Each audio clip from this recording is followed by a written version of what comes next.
Hi అండి. Welcome to my channel. ఇవాల్టి వీడియోలో అయితే గోధుమ రవ్వతో ఉప్మా ఎలా చేసుకోవాలో చూపిస్తానండి. చాలామందికి ఉప్మా అంటే అంత ఇష్టం ఉండదు కదా. అయితే ఇలా ఒక్కసారి ట్రై చేసి చూడండి. చాలా చాలా బాగుంటుంది. ఉప్మాని బొంబాయి రవ్వతో చేసుకోవడం కంటే కూడా ఇలా గోధుమ రవ్వతో చేసుకున్నామంటే చాలా హెల్దీ అనమాట. ఇంకా షుగర్ ఉండే వాళ్ళకు కూడా చాలా మంచిదండి. తప్పకుండా ట్రై చేయండి.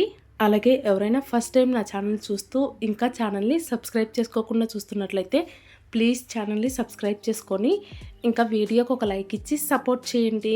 ఇంకా అస్సలు లేట్ చేయకుండా ఉప్మా ఎలా ప్రిపేర్ చేసుకోవాలో చూపిస్తాను పదండి. ముందుగా స్టవ్ పైన ప్యాన్ పెట్టుకొని అందులోకి 1 టేబుల్ స్పూన్ పైన ఆయిల్ వేసుకోండి. ఇక్కడ ఆయిల్ అయితే మీరు చేసుకునే ఉప్మా క్వాంటిటీని బట్టి వేసుకోవాలి. అలాగే 1 స్పూన్ నెయ్యి కూడా వేసుకొని నెయ్యి కరిగిపోయిన తర్వాత ఇప్పుడు అందులోకి ఆవాలు జీలకర్ర వేసుకొని రెండింటిని చిటపటలాడనివ్వండి. ఆ తర్వాత శనగపప్పు మినపప్పు వేసుకొని కాస్త ఫ్రై చేసుకోవాలి. ఉప్మాలోకి ఇలా కొద్దిగా శనగపప్పు మినపప్పు ఎక్కువగా వేసుకున్నారంటే మధ్య మధ్యలో తగులుతూ టేస్ట్ చాలా బాగుంటాయండి. అలాగే 2-3 పచ్చిమిరపకాయలని ఇలా చిలికలుగా కట్ చేసుకొని వేసుకోండి. ఇంకా కొద్దిగా అల్లాన్ని తురుముకొని వేసుకోండి. ఇలా అల్లం వేసుకోవటం వల్ల ఉప్మా టేస్ట్ అయితే చాలా బాగుంటుంది. ఇప్పుడు ఇవన్నీ కూడా చక్కగా ఫ్రై అయిపోయిన తర్వాత ఇప్పుడు అందులోకి కొద్దిగా జీడిపప్పులు ఉంటే వేసుకోండి. జీడిపప్పులు అయితే పూర్తిగా ఆప్షనల్ అండి. మీకు ఉంటే వేసుకోండి, లేదంటే లేదు. అలాగే సన్నగా కట్ చేసి పెట్టుకున్న ఉల్లిపాయలు, ఇంకా సన్నగా కట్ చేసి పెట్టుకున్న క్యారెట్, సన్నగా కట్ చేసి పెట్టుకున్న బీన్స్ వేసుకొని వెజిటేబుల్స్ అన్నింటినీ కలుపుకుంటూ మీడియం ఫ్లేమ్లో మెత్తబడేంత వరకు ఫ్రై చేసుకోవాలి. అలాగే వెజిటేబుల్స్ అన్నీ కూడా కాస్త మెత్తపడిపోయిన తర్వాత ఒకటి బాగా పండిన టమాటాని చిన్న చిన్న ముక్కలుగా కట్ చేసుకొని వేసుకోండి. ఇప్పుడు ఇవన్నీ మగ్గడం కోసం 1 స్పూన్ ఉప్పు కూడా వేసుకొని టమాటా బాగా మెత్తపడేంత వరకు మగ్గించేసుకోండి. అలాగే కొద్దిగా కరివేపాకు కూడా వేసుకొని దాన్ని కూడా ఫ్రై చేసుకోండి. ఇలా వెజిటేబుల్స్ అన్నీ కూడా చక్కగా ఫ్రై అయిపోయిన తర్వాత ఇప్పుడు అందులోకి మీరు ఏ గ్లాస్తో అయితే ఉప్మా రవ్వ తీసుకోవాలనుకుంటున్నారో దాంట్లో 1/2 గ్లాస్ సేమియా వేసుకొని సేమియాని కూడా కాసేపు ఫ్రై చేసుకోండి. ఇలా సేమియా కూడా ఫ్రై అయిపోయిన తర్వాత ఇప్పుడు అందులోకి మిగిలిన 3/4 గ్లాస్ గోధుమ రవ్వ వేసుకొని ఫ్రై చేసుకోవాలి. చాలా మంది బొంబాయి రవ్వతోనే ఉప్మా చేసుకుంటారు కానీ గోధుమ రవ్వతో చేసుకోరు. కానీ గోధుమ రవ్వతో ఒక్కసారి చేసుకొని చూడండి. టేస్ట్ అయితే చాలా చాలా బాగుంటుందండి. ఇలా గోధుమ రవ్వ కూడా వేసుకొని కాసేపు కలుపుకుంటూ ఫ్రై చేసుకోవాలి. అంటే 1 నిమిషం పాటు కలుపుకుంటూ ఫ్రై చేసుకున్నారంటే రవ్వ కూడా ఆ నూనెలో వేగిపోయి చక్కగా ఫ్రై అయిపోతుంది. ఇలా రవ్వని ముందుగానే ఫ్రై చేసుకోవటం వల్ల ఉప్మా టేస్ట్ అయితే చాలా చాలా బాగుంటుంది అనమాట.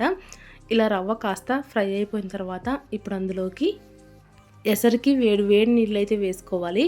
అంటే మనం ఇక్కడ రవ్వ ఇంకా సేమియా కలిపి 1 గ్లాస్ తీసుకున్నాం కదా, దానికి 3 గ్లాసుల చొప్పున నీళ్ళని కాంచుకొని వేసుకోవాలన్నమాట.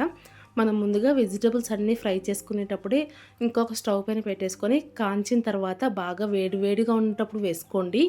ఇలా నీళ్ళు వేసుకోగానే ఉప్మా ఉడకడం స్టార్ట్ అవుతుందన్నమాట. మధ్య మధ్యలో కలుపుకుంటూ ఉప్మానైతే మీడియం ఫ్లేమ్లోనే ఉడికించుకోండి.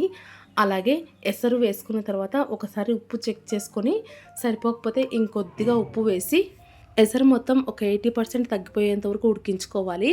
ఆ తర్వాత మొత్తం ఒకసారి కలిపేసుకొని మంటని పూర్తిగా సిమ్లో పెట్టేసి ఇప్పుడు అందులోకే ఇంకొక స్పూన్ నెయ్యి వేసుకొని మొత్తం అంతా బాగా కలిపేసుకోండి.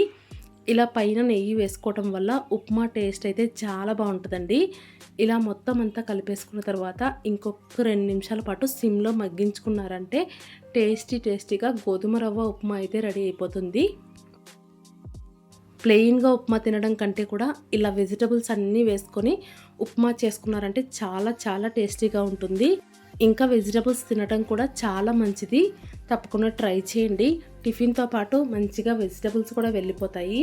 మీరు కూడా ఈ ఉప్మాని ఒక్కసారి ట్రై చేసి మీకు ఎలా వచ్చిందనేది ఖచ్చితంగా కామెంట్ చేసి చెప్పండి. ఇలా వేడి వేడి ఉప్మాను ప్లేట్లో సర్వ్ చేసుకొని అందులోకి పప్పుల పొడైనా లేదంటే చట్నీ అయినా వేసుకొని తిన్నారంటే సూపర్గా ఉంటుంది. తప్పకుండా ట్రై చేయండి. ట్రై చేసి ఖచ్చితంగా కామెంట్ చేయండి. ఇంకా ఈ వీడియో మీకు నచ్చినట్లయితే ప్లీజ్ లైక్ చేయండి. ఇంకా మీ ఫ్రెండ్స్ అండ్ ఫ్యామిలీ మెంబర్స్కి షేర్ చేయండి. కొత్తగా కనుక ఎవరైనా ఛానల్ చూస్తున్న వాళ్ళు ఉంటే సబ్స్క్రైబ్ చేసుకొని సపోర్ట్ చేయండి. Thank you.